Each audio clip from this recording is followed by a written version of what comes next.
I loved how the Kings approached Luka tonight. Luka had 73 points last night against the Atlanta Hawks. 73 points. Absurd, right? It's a lot. He's a problem. He's tough to guard. And even tonight, when you look at his final numbers, you go, well, the Kings did a good job on him. He had 28 points, 17 assists, 10 rebounds. But he was 9 of 26. He was 1 of 9 from 3.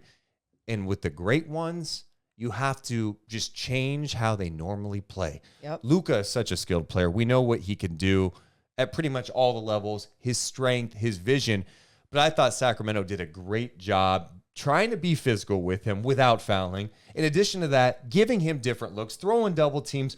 What did you think of the job that they did on Luka tonight? You know, trying to make the other guys be the guys tonight, that was because of the Sacramento Kings and their ability to be aggressive on Luka Doncic. And you and I watching some of that first half especially, and we were watching the way, and we'll get more into this as an individual and his defense, but the way that Keegan Murray was playing defense on Luka, I love the way that he was navigating over screens, trying to stay with him rather than them going for that switch. And then when he was staying with him, he wasn't going to like bitch out and be like, I'm not going to touch him because the officials are going to call anything on him. He said, no, I'm going to set the tone here, and then I'm going to adjust to what the tone might be for the officials. You never know. The personnel can sometimes be, we're going to call everything for this star player. And other times they're going to let some things go and let you actually play basketball. Tonight, I thought there was a little bit more of that. So Keegan took advantage of that. He had that one play where he had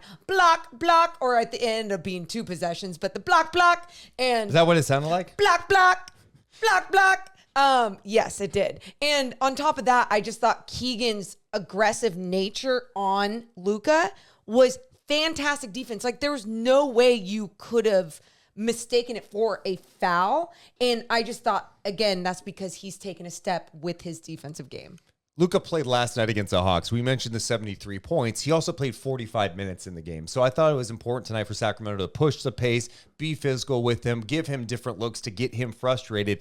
They got him frustrated. Now, you tip your cap to the fact that Luka on the second night of a back-to-back, a shorthanded Mavs team that's still without Kyrie Irving. Yes. They also missed Dante Exum, who's been really good for them this year, and, of course, Derrick Jones Jr.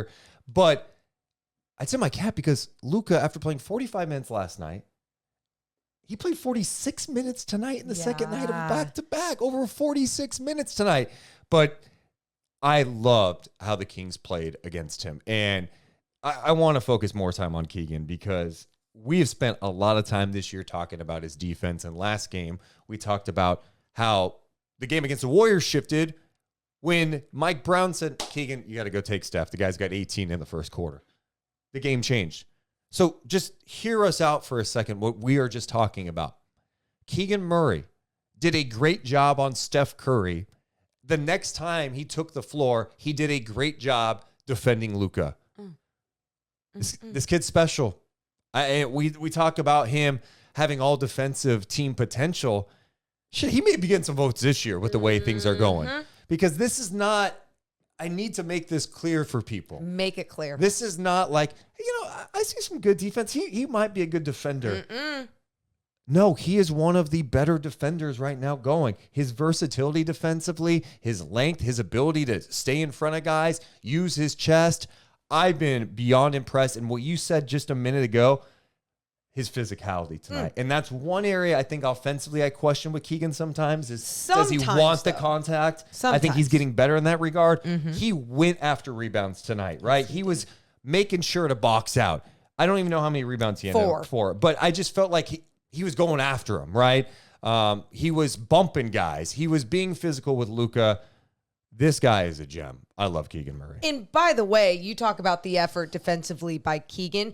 I felt like as a team, they were all, the effort was there, and it was so obvious. So that was great. So the tone was set by a leader and or one and or the coach and or whatever, and it bled into everybody, and I loved seeing that. But going back to what you're saying about Keegan and his ability to play defense at an elite level against some of the best players in the league, This is exactly what I told you when we were just watching. I said, look, Deuce, it might not get the love that it deserves at time because he doesn't have that name. And the Kings, they don't have that recognition yet. And they're going to have a much more difficult time because of the market they're in, because of all these different, whatever.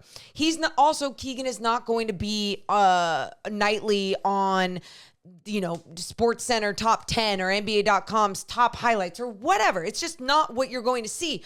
But truly, if you are an NBA fan, take note and go just to NBA.com and watch Keegan Murray's defensive plays. If you have Synergy, go watch Keegan Murray's defensive plays. Whatever it is for your way to go watch Keegan Murray and his defense, it's truly something else. And it's taken another leap. And yes, it helped this team as a whole defend Luka, because then there was other times tonight you said, how did this team stop Luka?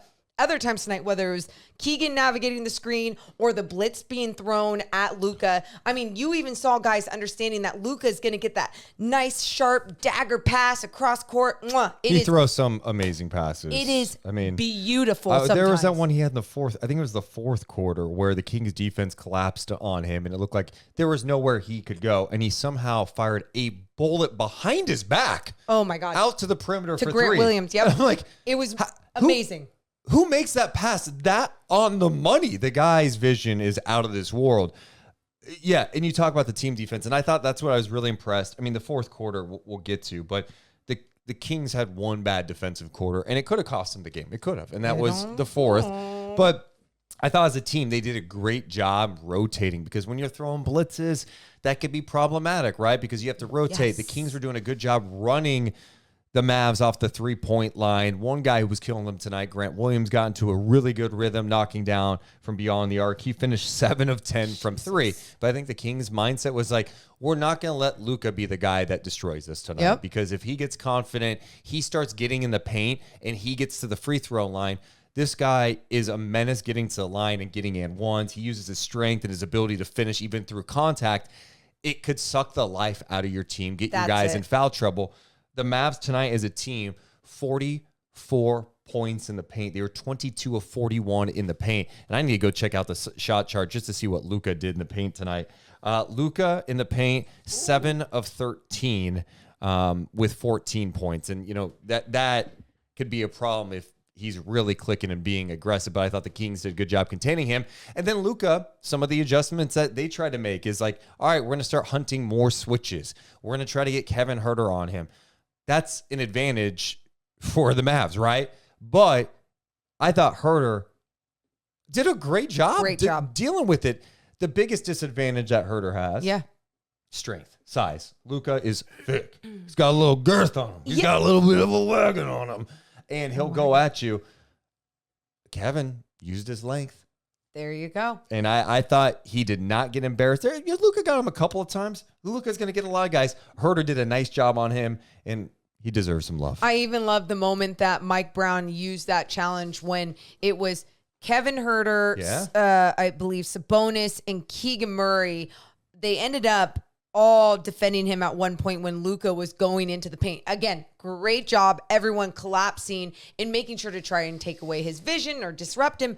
It was Kevin Huerter that swiped at the ball, got all ball. The officials called the foul. Mike Brown called the challenge, and it ended up being a successful challenge. And even in that moment, I love being able to see that replay and be like, Kevin, great work using your hands, your active hands, understanding your length. Like, use what you do have to your advantage. And I think ever since he's starting to come out of that slump, he's understanding that a little bit more. Okay, my feet might not be the quickest laterally. I might not be the strongest guy out there, but what can I use? I have a high IQ on the defensive end, and I sure as hell have those long arms to get deflections and to swipe down at the basketball at the right time. And he did a lot of that tonight.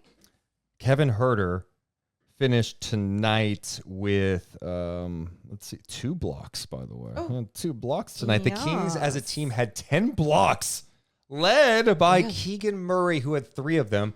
And if I'm not mistaken, I think all 3 were on Luka. Shit. Luka was getting irritated with him. And that's when you know you're doing a good job, is when Luka starts to get a little irritated with you. And I'm glad that Keegan embraced that physicality and that challenge. That's why I get excited about this Kings team long term, right? There's so much talk about, yeah, but they need a big swing to get to the next level. How are they going to become a championship team? Well, they're probably not going to be a championship team this year. I hate to break it to you. That's my opinion. But if they're going to take a step, it's going to be because Keegan Murray is doing what he's doing defensively now, but he does it every night. Mm-hmm. And then he's still able to score and give you 20 a game. And if that starts to happen, then you have a beyond special player. I think he's already showing that he has the attributes to be just that, not only from an all defensive standpoint. I think the guy's got all-star upside. I'm super excited about Keegan Murray, and I thought he did a hell of a job tonight. What they needed to do on a second night of a back-to-back. Yeah, I'm absolutely with you. It just felt like the way that they came out right from the start, they understood, okay, this team's on a second night of the back-to-back, where I thought the Mavs did a fantastic job, though, of coming out with, yes, so much energy. They were competitive. They were in it. And they were shorthanded. And on that second night of a back-to-back, having to play Luka 46 minutes after having a 73-point night. So, yeah, it was a great job by the Kings to really step on the gas pedal and get that 20-point lead. And I know we'll get to the fourth when they started losing that lead. But truly, I felt like they had a lot of control throughout this game. And even when the Mavs did respond on the offensive end and find a way to break down their defense, the Kings did what we saw in the last win. And that was pushing the ball up quick, really pushing the pace and trying to execute an offense with everyone moving without the basketball, running through their actions. Yeah, when the Kings are at their best defensively, what we saw tonight is they are being aggressive with the team's best player. They're playing physical. They're rotating well. Sabonis, I thought, had some great contests at the rim, just using his verticality. I even thought Harrison Barnes had some really strong defensive moments. You know, you have to be able to match their physicality, and they did just that. Do you want to go to the fourth quarter before we get to some of the good offensively, or do you want to save the fourth quarter for the end? Let's save the fourth quarter. We already said we're going to. Okay. Let's go back to Kevin Huerter for a second. Sure. So I mentioned Keegan's defense. The other thing that Kevin Huerter is doing right now, the guy's just playing good basketball, you know, and he is playing like when I watch him, I go, I want this guy on the team. You know, of course, I'm beyond open-minded about making moves to improve this team to get to another level. But the way Kevin Huerter's playing right now, I'm like, this is what you like about him. This is what 6'7". He's shooting with confidence again. What do you know? He's making some plays defensively. Yes. He's playmaking. His all-around game is coming around. It's not just when he's knocking down his three-point shots. Tonight, Kevin Huerter had 18 points. He had 5 assists. He had 4 rebounds, 7 of 11 shooting, 4 of 8 from downtown. What's jumped out to you recently about Kevin Huerter, who's got his confidence back again? I think because he's being more aggressive on the defensive end, and that's just basically with a different type of effort. You know, he's finishing even this game with 4 rebounds. And I know he could even get more. But again, whenever we say that too, it's hilarious. We go, could he get more rebounds? Well, if you look down the list of who rebounded how many, Harrison Barnes 6, Domas Sabonis 11, you're like, other guys on this team are getting rebounds as well. But my point with Kevin Huerter, I think him and his aggressive nature on crashing the boards and on the defensive end have led to a different type of energy and confidence on the offensive end. It puts you in a different flow. It goes, hey, I worked my ass off on that end, so I deserve to find the way to get the ball back. It's just a different energy, Deuce, and you can feel it. You can see it in the body language, and I just hope he doesn't go back to the place that he was. Yes, you can't go that low. You just can't. Because he was gone for, I don't know, 30 games. I mean, I'm not exaggerating here. Know. It was like the Kings have played 44 games now. You'd be like, yeah, he was pretty blah in like 30-plus games. And now he's putting a string of games together where like you're impacting things. Even when you're not scoring 15. Kevin Huerter doesn't need to score 18 a game. Like, Keegan stepped up the scoring this year. Fox is playing out of his mind the last couple. He's, by the way, we'll talk about that. Welcome back, De'Aaron Fox is back. I think he's back. I think he's back. But I need you to impact the game in other ways. I'm not acting like this guy can lock down defensively, but for this team, it's like, no, can you just like use your length and use your high basketball IQ, use your long arms to deflect passes and get some steals. Can you not be a liability? Thank you. That's probably a much easier way to say it instead of listing everything.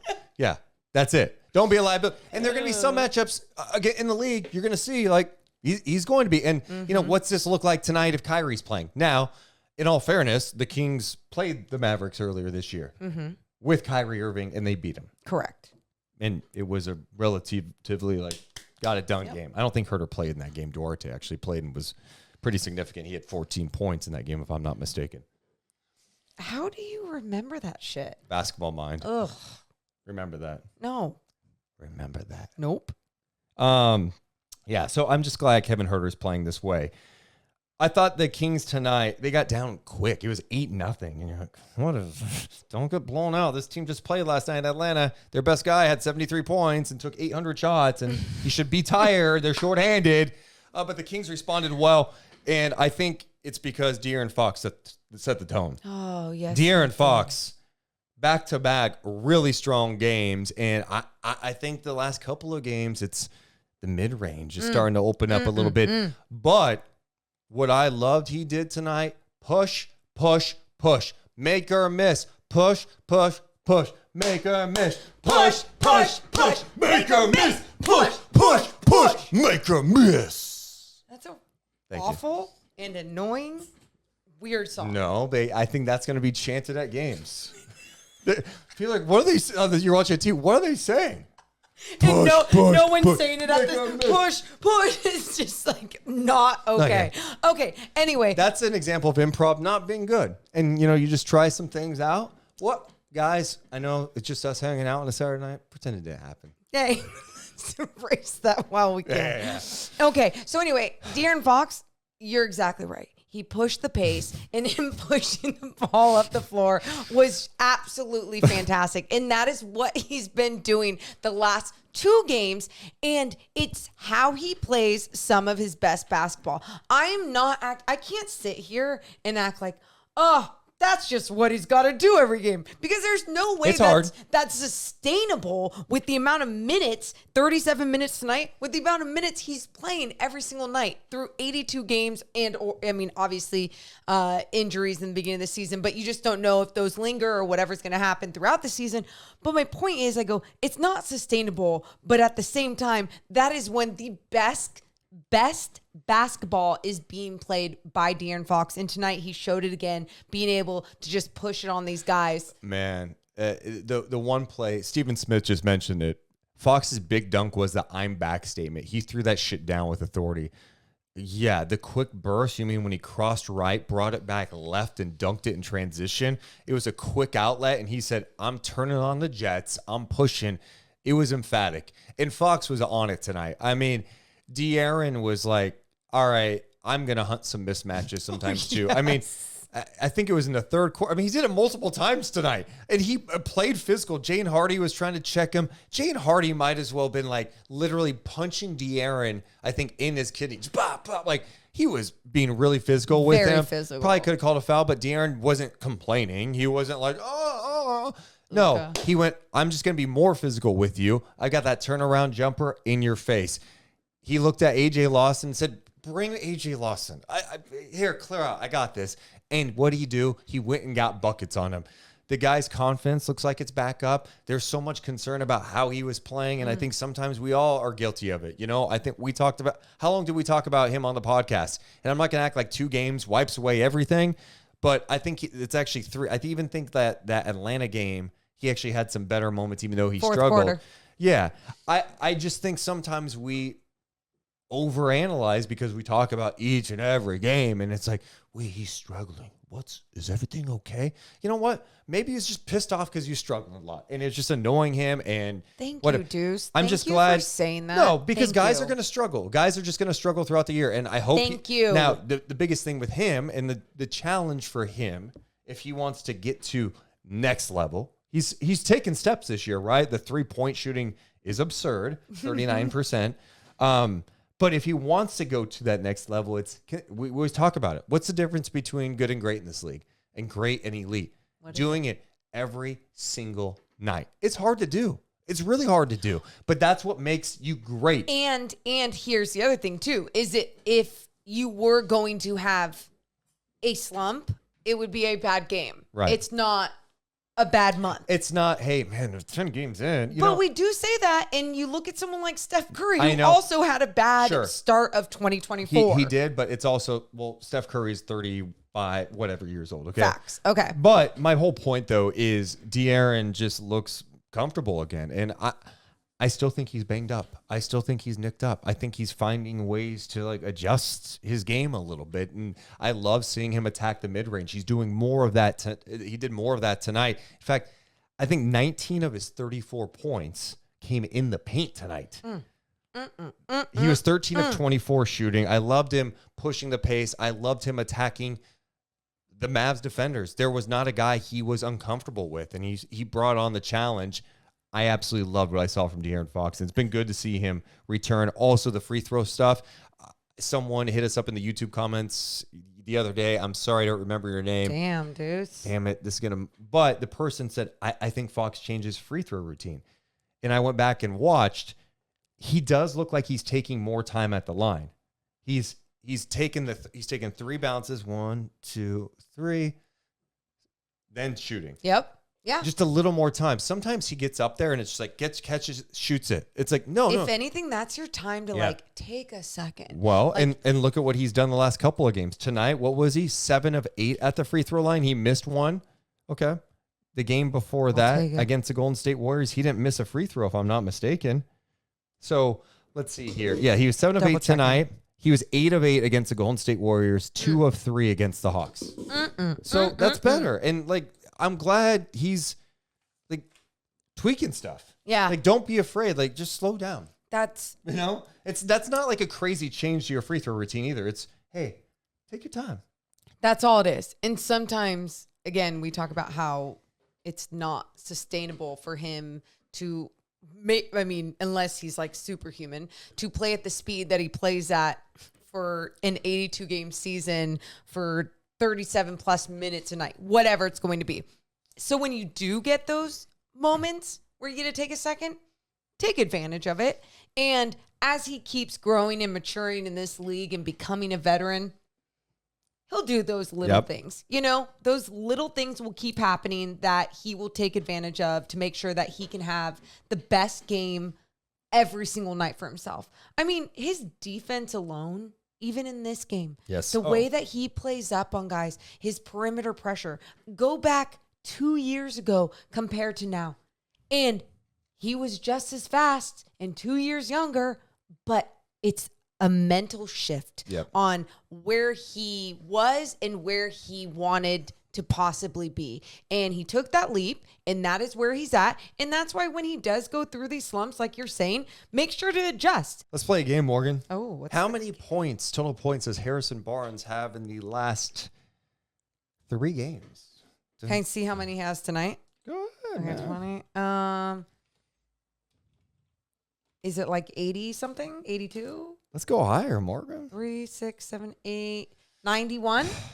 Did you see it? No. 91 points in the last 3 games. Harrison Barnes tonight, after a career high 39 points against his former team, playing another former team tonight, the Dallas Mavericks. He had 20 points, 6 rebounds, 3 assists. He did on 6 of 11 shooting, 4 of 7 from 3, 4 of 5 from the free throw line. What is happening? What is happening? Well, I know what it is. It's rivalry week for Harrison Barnes. So him playing all of his former teams, he's making sure to really make an impact for the Kings. I don't know what's happening, but my God, his shot looks smooth. He looks smooth out there. His defense, the effort defensively and going for rebounds that are just flying over his head, but still trying to get it. That was the one tonight where the effort at going after the ball, I'm like, what happened? Because I'm seeing a fight to go after the boards a little bit where I'm like, okay, that's popping. And that's where, when Kings fans and my guy, Kenny Caraway, talks about all the time, he cracks me up when he goes, man, 40, where's 40? Calling his number. Is that what he says? He calls him 40. This is when Kenny's mad at Harrison Barnes. He calls him 40 all the time. It cracks me up. Yes, Kenny. He said, I'm not going to call him his name. I'm calling him 40. And It's true. It's like when you look at it and you go, you got one rebound, you got the rebounds, and it's like, all right, we got to see the fight at least. You got to go after it and go get those boards. And he's been great. I mean, the 20 points is awesome. The 39 that I am for. Yeah, we can acknowledge the 91 total points. Sure. But it's the feel of it. Again, it's the same thing I say with Huerter. I don't need Kevin Huerter scoring 18 a night. I don't need HB scoring 20 a night. That's fine if he doesn't, but can you find other ways to impact the game? Not every matchup's going to be great for him, but he's been really impactful lately for the Sacramento Kings. So one steal, one block. You already mentioned it. The 6 rebounds. Exactly. Doing all the other things, and all those things within that in your stat line leads to the effort that was out there by that individual. And the effort that has been out there, it's like there's been this little shift with him since a lot of that trade talk was going on and everything. It felt like, oh, what are we going to get? What's going to happen? I just feel like he's really stepping up to the challenge of what's going on. And it's like, screw it. I'm a vet. I'm a pro. This is going to be the way that I focus on things going forward. And I just love what he's been contributing to this team. Yeah, it just seems like more engagement right now. Yeah. And I think that's the biggest thing. I guess my big takeaway from tonight before we get to the fourth quarter, I just feel like this team is starting to look like for this stretch of games here. And I'm even going back to Milwaukee and even going back to the Phoenix games. Mm-hmm. Oh, yes. There's more of kind of like that Kings offense you saw last year. The swagger. Yeah, and they didn't hit 23s tonight. Like they were 11 of 30. But they played with pace. They got the early offense going. The movement was there. They played with physicality. They were sharing the ball. They had 27 assists on 43 makes. Like it feels like it's starting to pop a little bit again. It feels like these guys are starting to have fun a little bit again. And it hasn't really felt like that this year. And so for it to finally start to feel like that, and the Kings are still 26-18, you're like, all right, that's to me a positive sign. Here's what I'll say. Even in those deflating losses, like you're saying, awful, deflating from, I'm sure, within, all the way to all of us consuming this game and watching all these hours with this team. But it did take away from the great basketball that they played. But what I like is that now that we're a couple games away from that and there's some wins along the way, we can reflect back on those losses a little bit more and be like, but man, that style, that good basketball that was being played was there, and it keeps coming forward. They didn't lose that and get deflated and then just keep losing. You're seeing this win streak. You're seeing them bring that basketball into this road trip. All right, Morgan Reagan, let's talk about this fourth quarter, because the Kings led by 19 going into the fourth quarter. What was going to go down in the fourth? Could the Kings pull away? Well, they led 101-78 at the 10:08 mark. All right. And you know what I was doing? I was thinking back to the game against Phoenix where they led by 22, around 8 minutes to go in that game. And I went, wow, it's 8:24 to go, Morgan. I'm sorry. At the 9:07 mark, they led by 22. It got down to 20 around the 8-minute mark. And I'm going, oh, no. And it slowly kept going away. You know, things got weird when there was a delay of game penalty called on Seth Curry. That was a little suspect, but it resulted in a technical free throw for Harrison Barnes, who stepped to the line and airballed it. And you're going, oh, no. That, it scared me. And I want to go back to see when that airball was. Missed free throw. That was 3:20, but there's still 3:25 to go. It was 113-102. You're still up. There's 3:20 something to go, and you've got the ball. So after that, Fox gets fouled. He makes 1 of 2. So then we're getting into missed free throw. You're leading by 12. Okay, it's fine. It kept getting worse. It was 116-108 with 41 seconds to go. You extend the lead back to 10. Okay. Luka, are you kidding me? Gets fouled on a 3-point attempt. That, to me, was a little sketch. Made it 118-110 with 26 seconds to go. Then the Kings had an 8-second violation where I do believe seeing it back. De'Aaron Fox got fouled 6 times. They did not call any 7. of them. 8-second violation. Luka hits a 3. It's a 5-point game. You kidding me? Then Monk gets fouled by Grant Williams. He goes to line with 10.9 to go. Misses 2. Both had the same in and out, in and out. Then Kleba hits a layup. It's a 3-point game with 7.2 to go. And then luckily Harrison Barnes knocks down 2 free throws. Ends up being 120 to 115. That's the play-by-play, but how did everything go wrong? How did they chip away? Well, one, the teams make runs, but I think this team struggles to put teams away. The biggest thing that jumps out to me, and I'm curious to get your thoughts, they go away from what they do best offensively. And I think this team clock watches. Ooh. They look at the clock. Yep. And when they start looking at the clock, they start playing slow. And they start doing things that are uncharacteristic. For example, I have no problem with Sabonis bringing up the ball off misses when he gets a rebound and pushes. I think the Kings have done a better job recently allowing other guys to do it too, but Sabonis puts pressure on the defense. But, like, they were just passing the ball into Sabonis off a make and then getting into their shit slow. And then they were just hunting mismatches galore. And I'm like, where is this free-flowing offense? I don't know if this is a coaching thing. I don't know if it's a player on the court thing. Whatever it is, it has to get figured out because they don't play their style of offense. And because of that, it impacts them on the other end. A coach can tell them, and oh, by the way, yes. Yeah, do you agree with what I'm saying? You nailed it on the head. Okay. Yes, 100%. And a coach can tell a team in a huddle, like, you guys got to keep playing the same game that you're playing to start this game. And as a player, you can be in that huddle and be like, yeah, we got to do that. We got to do that. And then you go back out there and you still play a different style. You're at the end of the game, you're a little bit more tired. You still have the lead. It's not that you're playing scared. It's not that you're playing with less confidence. You're just not playing with the same mentality that you were playing all throughout the game. And that mentality is like, pedal to the metal. Let's effing go. Let's get these people, push it to them, whatever it needs to be.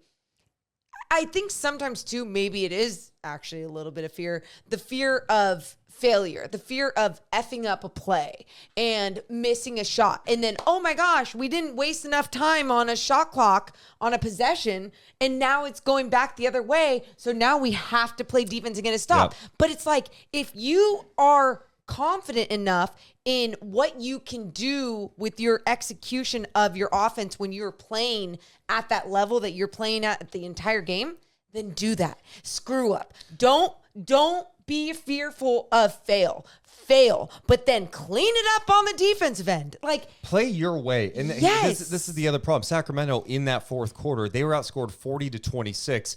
In the fourth quarter, they had 5 turnovers. Those 5 turnovers turned into 9 Dallas points.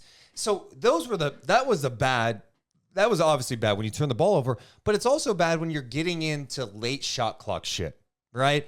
Because to your point, Morgan, I just don't think this Kings team is a slow it down, let me like kind of milk the clock, half the court. Now, they can be elite in the half court, but they're elite in the half court when they're getting into stuff early and executing that way. They're not an elite late shot clock team. Now, every once in a while, I could see at the end of the game, like, hey, we're going to get, like, against the Warriors. We're going to, HB's going right now. We're going to clear out, get him the ball, go get a bucket. And I think they actually did that once tonight. Or Fox. But I feel like sometimes what happens is they're getting to the stuff too late, and then they become a little too frantic, and they're searching, where's the mismatch? Where's the mismatch? Sabonis has Grant Williams on him. Oh, wait, it's too late. And they're not they're thinking. They're thinking. Yes. And this offense requires you to think quickly, make quick decisions. 0.5. The Kings in the half court just aren't there yet. And what that leads to is bad offense. You're missing shots. This team's getting out and pushing a little bit when Luka's doing that. You're getting cross matches galore where maybe there's some mismatches that Luka's getting that you don't really want to give him. Yep. Then you have different guys going over to blitz him, requiring others to rotate differently than maybe they've been used to tonight. Everything's just out of whack. And then you add in the turnovers, all of a sudden a 23-point lead gets whittled down. Deuce, I think they're that much closer to being that good of a team, you guys. That's what I'm saying. If you clean this shit up. They keep getting these 20-point leads that they're getting against these other teams, whether it's a second night of a back-to-back for a team or they're shorthanded because of health or whatever. Who gives a shit the reason? If they are getting these 20-point leads and keeping it pretty consistent throughout a game from 10 to 20, whatever it may be, that's a good team. Now, what makes a great team in this league, or a team that can take a leap in a postseason like this team wants to do, is being able to maintain that lead and finish off a game the right way. And De'Aaron had talked about it before. I think it was before going into the Hawks game when he was in the locker room with Sean Cunningham, and he said something like, we have to find a way to be better at the end of games and finish off these games. And that's exactly what it is. And it's not just a cliche like, we got to figure it out.